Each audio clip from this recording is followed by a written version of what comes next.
Good morning team members. Good morning sir. ഇത് നമ്മൾ bat ചെയ്തപ്പോ അവരുപയോഗിച്ച ബോളാണ്. അതിന്റെ സ്റ്റിക്കർ പോലും ഇതുവരെ പോയിട്ടില്ല. പോട്ടെ, ഇത് നമ്മൾ ബോൾ ചെയ്തപ്പോ അവര് ബാറ്റ് ചെയ്ത ബോളാണ്. ഇതിൽ ഇനി സ്റ്റിക്കർ പോയിട്ട് ഇത് ബോളാണോ എന്ന് തിരിച്ചറിയണമെങ്കിൽ വരെ ഒരു 10 മിനിറ്റ് നമ്മൾ നല്ലോണം നോക്കണം. ഹിറ്റർ രോഹിത് ഭായ്, ഈ ടൂർണമെന്റിന്റെ പേരെന്താണ്?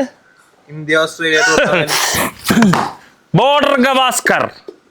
മോനെ പന്തേ, ഇതിലത്തെ ബോർഡർ ആരാന്ന് നിനക്ക് അറിയില്ല? ഗവാസ്കർ ആരാ? അത് സർജില്ലേ? അപ്പൊ നിനക്ക് അറിയാ? എടാ, ക്രിക്കറ്റിന് ഇന്ത്യയിലുള്ള സ്വാധീനം എത്രയാന്ന് നിനക്കറിയോ?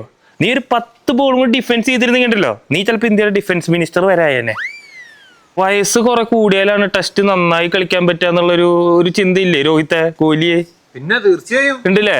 നിന്റെ ഒക്കെ അണ്ണാക്കില് അടിച്ചെന്നില്ല ഓസ്ട്രേലിയയിലെ ചക്ക കോൺസ്റ്റസ്. അവന്റെ പ്രായം 19.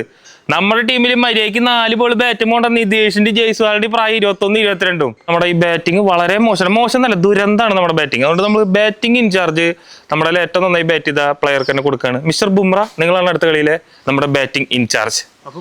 ആ ബോളിംഗും നീ തന്നെ ചെയ്യണം. കീപ്പിംഗ് കൂടി നിൽക്കാൻ പറ്റുമോ? അല്ല, വേറെ വഴിയില്ലടാ. ഇതിപ്പോ ഞാൻ ഈ കോസ്റ്റ്യൂം കിട്ടുമെന്ന് ക്ലാസ് എടുക്കണ എന്തിനാണെന്നറിയോ? വേറെ ഒന്നുമില്ല, എന്റെ മാനം കാക്കാൻ ചിലപ്പോ ഞാൻ ഇതൊക്കെ കെട്ടി ഇറങ്ങേണ്ട അവസ്ഥയാണ്. പൂജാരനെ വിളിച്ചിട്ടുണ്ട്. പൂജാര വരുമ്പോ ആരെങ്കിലും ഒരാള് സ്വയം മനസ്സോടുകൂടി പുറത്തേക്ക് ഇറങ്ങി പോവുക, അല്ലെങ്കിൽ ചവിട്ടി തൂറിക്കേറേണ്ടി വരും.